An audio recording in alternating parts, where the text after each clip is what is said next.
আসসালামু আলাইকুম। আজকের কথাটা না বললেই না। আমি যেহেতু বাঙালি, তো আমার কাছে এটা কর্তব্য মনে হয়েছে এই জিনিসটা আসলে ঠিক বলার, এজন্য আমি এই জিনিসটা বলতেছি। সেটা হলো অনেক কষ্ট সাধন করে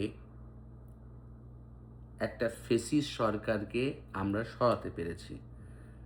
অনেক রক্ত গেছে, অনেক ক্ষয়ক্ষতি হইছে, অনেক কিছু হয়েছে। এইবার আমাদের হাতে সুযোগ আসছে যে আমার ভোট আমি দিব, যাকে খুশি তাকে দিব। ন্যায্য মানুষকে ন্যায্যভাবে ভোট দিন। আর প্লিজ ভোট দেওয়ার সময় একটা জিনিস মাথায় রাখবেন, আপনি যেই মানুষটাকে ভোট দিচ্ছেন, এর অর্থ হলো আপনি তাকে সাপোর্ট করতেছেন।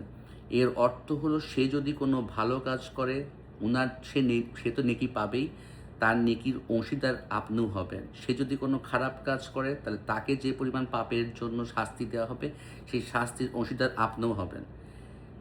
এজন্য যাকে খুশি তাকে ভোট দেন, চিন্তা ভাবনা করে ঠান্ডা মাথায় ভোট দেন।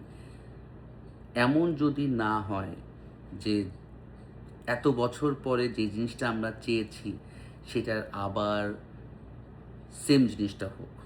তো নিজের বুদ্ধি আছে, নিজের মেধা আছে, দয়া করে এই বুদ্ধি এবং মেধাটা কাজে লাগিয়ে আপনার ভোট আপনি দিন। এটা আসলে আমি বাঙালি, আমার বাংলাদেশের একজন জনগণের মানে আমার একটা কর্তব্য আপনাদেরকে বলা, আমি বললাম। ইনশাল্লাহ আপনারা কথাটা বুঝতে পেরেছেন। আসসালামু আলাইকুম।